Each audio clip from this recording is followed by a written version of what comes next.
ಹೇಗಿದ್ದೀರಿ? ಎಲ್ಲರೂ ಚೆನ್ನಾಗಿದ್ದೀರಿ ಅಂತ ಭಾವಿಸ್ತಾ ನಾನು ಕೂಡ ಚೆನ್ನಾಗಿದ್ದೀನಿ ಅಂತ ಹೇಳ್ತಾ, ಇವತ್ತು ಗುರು ಪೌರ್ಣಮಿ ಆಗಿರೋದ್ರಿಂದ ನಮ್ಮ ಮನೆಯಲ್ಲಿ ನಾನು ಕೂಡ ನನ್ನ ಆರಾಧ್ಯ ದೈವ ಶ್ರೀ ಗುರು ರಾಘವೇಂದ್ರ ಸ್ವಾಮಿ ಹಾಗೂ ಸಾಯಿಬಾಬಾ ಮತ್ತು ನನ್ನ ಎಲ್ಲ ಇಷ್ಟಾರ್ಥ ದೇವರಗಳ ಜೊತೆ ನನ್ನ ಮನೆ ದೇವ್ರ ಪೂಜೆ ಕೂಡ ಮಾಡಿ ಇವತ್ತು ರಾಯರ ಮಠಕ್ಕೆ ಹೋಗೋಣ ಅಂಥೇಳಿ ಎಲ್ಲ ಕೂಡ ರೆಡಿ ಮಾಡ್ಕೊಂಡಿದ್ದೀನಿ. ನಾನು ದೇವರ ನೈವೇದ್ಯಕ್ಕೆ ಬಿಸ್ಕೆಟು, ಸಾಯಿಬಾಬಾಗೆ ಬಿಸ್ಕೆಟು, ಕಲ್ಸಕ್ಕರೆ, ಅವಲಕ್ಕಿ, ಡ್ರೈ ಫ್ರೂಟ್ಸ್ ಇದನ್ನೆಲ್ಲ ಇಟ್ಟಿದ್ದೆ. ಅದಾದ ನಂತರ ರಾಯರ ಮಠಕ್ಕೆ ಬಂದು ರಾಯರ ದರ್ಶನ ಎಲ್ಲ ಮಾಡಿಕೊಂಡು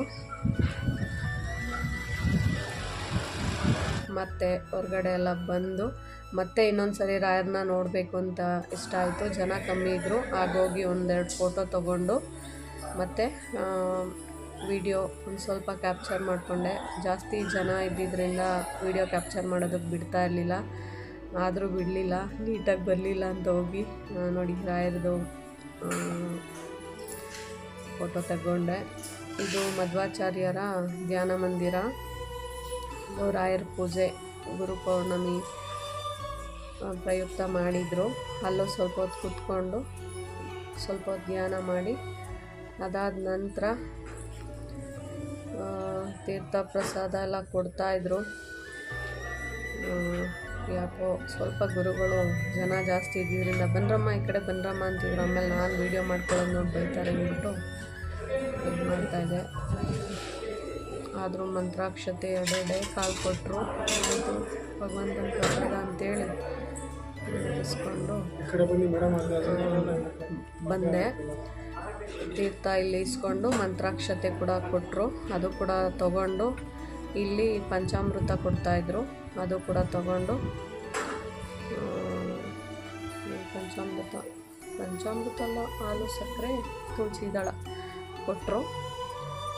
ದೇವರ ಪ್ರಸಾದ ರಾಯರ ಮಠದಲ್ಲಿ ಇಷ್ಟ ಆಯಿತು. ಇದಾದ ನಂತರ ನಾನು ಇಲ್ಲಿ ಸಾಯಿ ಮಂದಿರ ಅಂತ ಇಲ್ಲಿಗೆ ಬಂದೆ. ಇಲ್ಲಿ ಭಜನೆ ಎಲ್ಲನೂ ಮಾಡ್ತಾಯಿದ್ರು. ಇಲ್ಲಿಗೆ ಯಾರು ಕರ್ಕೊಂಬಂದ್ರಪ್ಪ ಅಂತಂದರೆ, ಅವರು ಚೈತ್ರ ಸಿಸ್ ಅಂತ ಅಲ್ಲೊಂದು ಹೆಣ್ದೇವ್ರ ದೇವಸ್ಥಾನ ಇದೆ ನೆಲಮಂಗಲ ರಾಯರ ಮಠಕ್ಕೆ ಹೋಗಿದ್ದಾಗ ಅಲ್ಲಿ ಅವ್ರು ಸಿಕ್ಕಿ ಈ ಸಾಯಿಬಾಬಾ ಮಂದಿರ ನಿರ್ಮಾಣ ಮಾಡಿರೋದೇ ಅವರಂತೆ. ಅವರಲ್ಲಿ ನಿಂಬೆಹಣ್ಣು ದೀಪ ಹಚ್ಚೋದಕ್ಕೆ ಬಂದಿದ್ದರು.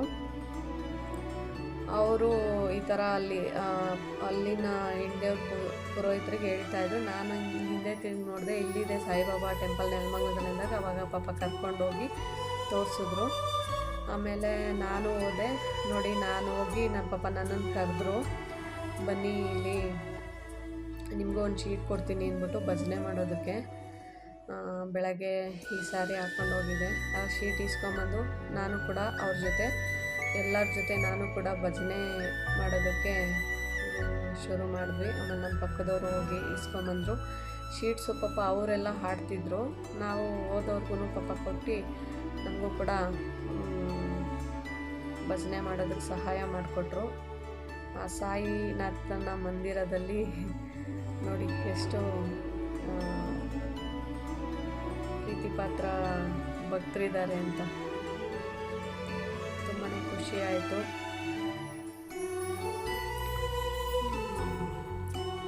ಭಜನೆಗೆ ಎಲ್ಲ ಪೂಜೆಗೆಲ್ಲ ಕಾಕಡ ಆರತಿಗೆಲ್ಲ ರೆಡಿ ಮಾಡ್ತಾಯಿದ್ರು. ಭಜನೆ ಏನಿದೆ ಅದೆಲ್ಲ ಫುಲ್ಲು ಆಗೋದಕ್ಕೆ ಎಲ್ಲ ಇದು ಮಾಡ್ತಾಯಿದ್ರು.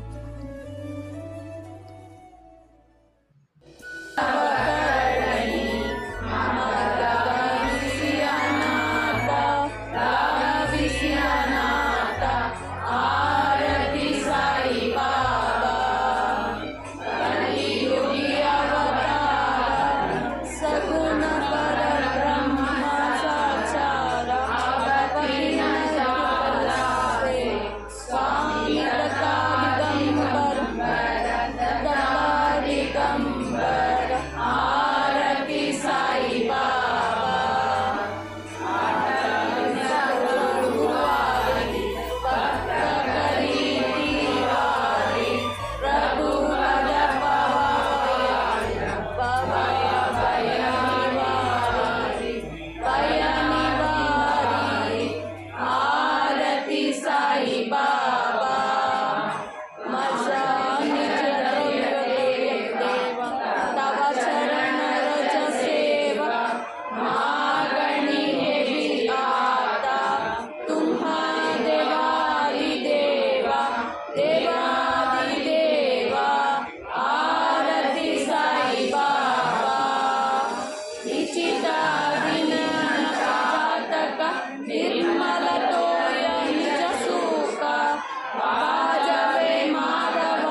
ಭಜನೆಯ ನಂತರ ಪ್ರಸಾದ ಕೂಡ ಇಲ್ಲಿ ಕೊಟ್ಟರು. ಅದಾದ ನಂತರ ನಾನು ಮನೆಗೆ ಬಂದು ನನ್ನ ಸಂಜೆ ಪೂಜೆಗಾಗಿ ಮತ್ತೆ ರೆಡಿ ಆದೆ.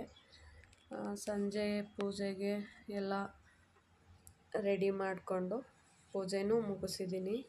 ದೀಪ ಎಲ್ಲ ಅಂಟಿಸಿ ಎಲ್ಲ ರೆಡಿ ಮಾಡ್ಕೊಂಡಿದ್ದೀನಿ. ಇಷ್ಟು.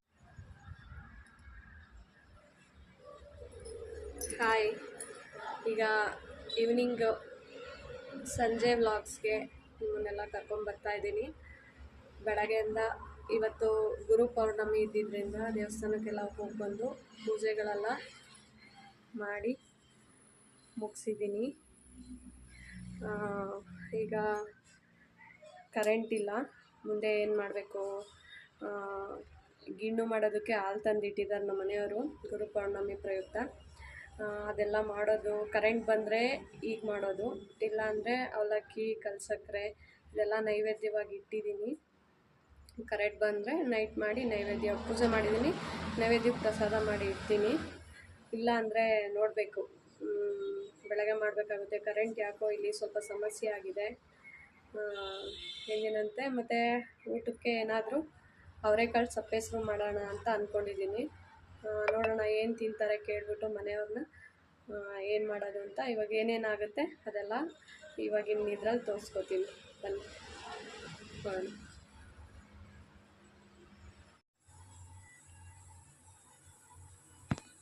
ಗೆಣ್ಣಾಲು ಮತ್ತು 2 ಅಚ್ಚು ಬೆಲ್ಲನ ಹಾಲು ತಂದಿದ್ದೀನೇ ಹಾಕಿ ನೈಟಲ್ಲೇ ಇಟ್ಬಿಟ್ಟಿದ್ವಿ. ಅದನ್ನು ಇವತ್ತು ಸಂಜೆ ಗುರುಪೌರ್ಣಮಿ ಪ್ರಯುಕ್ತ ಮಾಡ್ತಾ ಇದ್ದೀವಿ. ಇದೇನು ಬೆಲ್ಲ ಹಾಕಿಟ್ಟಿರ್ತೀವಲ್ವ, ಆ ಗಿಣ್ಣಾಲು ಮತ್ತು ಬೆಲ್ಲ ಹಾಕಿಟ್ಟಿರ್ತೀವಲ್ಲ, ಅದು ಆ ಹಾಲನ್ನು ಗಿಣ್ಣಾಲು ಇದನ್ನು ತೆಗೆದು, ಮತ್ತು ಬೆಲ್ಲ ಏನು ಹಾಕೋ ಅವಶ್ಯಕತೆ ಇಲ್ಲ. ಅದೆಲ್ಲ ನೀಟಾಗಿ ಕರಗಿರುತ್ತೆ ಈ ಗಿಣ್ಣಾಲು ಜೊತೆ. ಇದಕ್ಕೆ ಏನೇನು ರೆಡಿ ಮಾಡ್ಕೊಂಡಿದ್ದೀನಿ ಅಂದರೆ,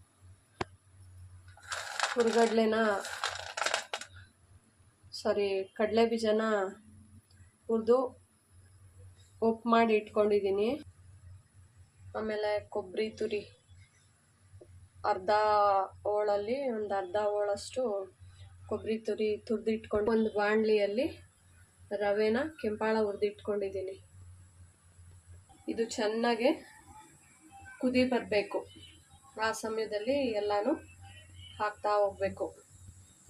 ಕೈ ಕೊಡ್ತು, ಮುಂದೆ ಮಾಡೋಕ್ಕಾಗಲಿಲ್ಲ ನೋಡಿ. ಫೈನಲಿ ಗಿಣ್ಣುಂಡೆಗಳನ್ನ ರೆಡಿ ಮಾಡಿದ್ದೀನಿ. ಥ್ಯಾಂಕ್ಸ್ ಫಾರ್ ವಾಚಿಂಗ್ ನನ್ನ ಲೋಕ. ಇದೇ ಥರ ಸಪೋರ್ಟ್ ಮಾಡಿ. ಇದಾಗಿತ್ತು ನನ್ನ ಗುರು ಪೌರ್ಣಮಿಯ ವ್ಲಾಗ್. ನಮ್ಮ ಜಾನು ನೋಡಿ ಏನೋ ಉಂಡೆ ಮಾಡ್ತಾ ಅವಳೆ ನಮ್ಮಮ್ಮ ಅಂತ ಕೂತ್ಕೊಂಡಿದ್ದೆ. ಈ ಥರ ಉಂಡೆಗಳು ಮಾಡಿ ಅದೇ ಪಾತ್ರೆಯಲ್ಲೇ ಇಟ್ಟು, ಅದಕ್ಕೆ ನಮ್ಮ ಮನೆಯವ್ರು ಹೇಳ್ತಿದ್ರು ಪೂಜೆ ಮಾಡಬೇಕು ಅಂತ, ಇಲ್ಲ ಕೈ ಮುಗಿದು ಸಣ್ಣ ಮಾಡ್ಕೋಬೇಕು ಅಂತ. ಇಲ್ಲ, ನಮ್ಮಮ್ಮನೂ ಅದೇ ಥರನೇ ಮಾಡ್ತಿದ್ರು. ಯಾಕೆಂದರೆ ಹಸು ದೇವ್ರ ಸಮಾನ ಅಲ್ವಾ. ನಾನು ಕೂಡ ಕೈ ಮುಕ್ಕೊಂಡು ಎತ್ತಿಡ್ತಾಯಿದ್ದೀನಿ. ಇದಾಗಿತ್ತು ಇವತ್ತಿನ ವ್ಲಾಗ್. ಈ ವ್ಲಾಗ್ನ ಇಲ್ಲಿಗೆ ಎಂಡ್ ಮಾಡ್ತೀನಿ. Thanks for watching.